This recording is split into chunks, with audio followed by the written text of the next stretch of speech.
Welcome to JK TV. నేను మీ Madhu. Cinema ఇండస్ట్రీలో super star కృష్ణకి చాలా మంచి క్రేజ్ అయితే ఉంది. ఇక తన నట వారసుడిగా ఇండస్ట్రీకి ఎంట్రీ ఇచ్చిన మహేష్ బాబు మొదటి సినిమాతోనే చాలా మంచి గుర్తింపును అయితే సంపాదించుకున్నారు. ఇక రాజ్ కుమారుడు సినిమాతో తనదైన రీతిలో సత్తా చాటుకుంటూ నటించి మెప్పించి మహేష్ బాబు ఆ తర్వాత చేసిన సినిమాలతో ప్రేక్షకుల్లో విపరీతమైన క్రేజ్ అయితే సంపాదించుకున్నారు. ఇదిలా ఉంటే బోయపాటి శ్రీను డైరెక్షన్ లో ఒక సినిమా చేయాలని అనుకున్నారంట. భద్రా మూవీతో సూపర్ సక్సెస్ అందుకున్న బోయపాటి శ్రీను ఆ తర్వాత బోయపాటిని పిలిపించుకొని తన కోసం ఒక మంచి కథను చేయమని అడగగా బోయపాటి మాత్రం మహేష్ బాబు మాటను లైట్ తీసుకుని వెంకటేష్ తో తులసి అనే సినిమా చేశారు. అయితే బోయపాటి అప్పటికే వెంకటేష్ తో సినిమా చేయడానికి కమిట్ అయినట్టు తెలుస్తుంది. ఇక అప్పటి నుంచి బోయపాటికి మహేష్ బాబుకి మధ్య సాన్నిహిత్య సంబంధాలు అయితే లేవు.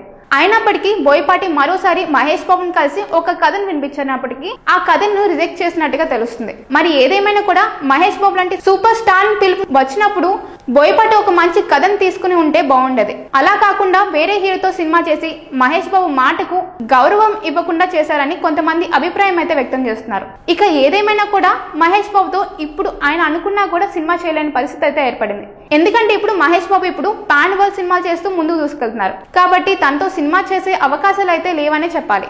ఇక ఏదేమైనా కూడా ఇక మీదట Mahesh Babu pan world cinema ఇండస్ట్రీకి ఎంట్రీ ఇస్తున్నారు. కాబట్టి తను చేయబోయే సినిమాలు పాన్ వరల్డ్ ఇండస్ట్రీని సాధించే స్థాయిలో ఉండే విధంగా ఉండేలా ప్రణాళికలు రూపొందిస్తున్నట్టుగా తెలుస్తుంది. ఇక ఇప్పటి వరకు ఆయన ఏ సినిమా చేసినా కూడా అందులో వైవిధ్య కథాంశం అయితే ఉండే విధంగా ప్రణాళికలు అయితే రూపొందించుకున్నారు. ఇక రాజమౌళి చేస్తున్న సినిమాతో పాన్ వరల్డ్ ప్రేక్షకులు సాధించి గొప్ప విజయాన్ని సంపాదించుకుని తనను తాను మరోసారి స్టార్ డైరెక్టర్ గా ఎలివేట్ చేసుకునే ప్రయత్నం అయితే చేస్తున్నట్టుగా తెలుస్తుంది. ఇక మహేష్ బాబు ఎంటైర్ కెరియర్ లో ఎన్నో గొప్ప సినిమాలు చేశారు. ముఖ్యంగా పూరి జగన్నాథ్ డైరెక్షన్ లో చేసిన పోకిరి, బిజినెస్ మ్యాన్ సినిమాలు అయితే అతన్ని గొప్ప గుర్తింపు తీసుకొచ్చి పెట్టినవే కాకుండా ఇండస్ట్రీలో పెను సంచలనం క్రియేట్ చేశాయని చెప్పొచ్చు. ఇక మహేష్ బాబు ఎంటైర్ కెరియర్ లో టాప్ 5 సినిమాలు ఈ 2 సినిమాలు నిలుస్తాయని చెప్పడంలో ఎంత మాత్రం అతిశయోక్తి లేదు. ఇటువంటి మరెన్నో వీడియోస్ కోసం మా ఛానల్ ని సబ్స్క్రైబ్ చేసుకోండి.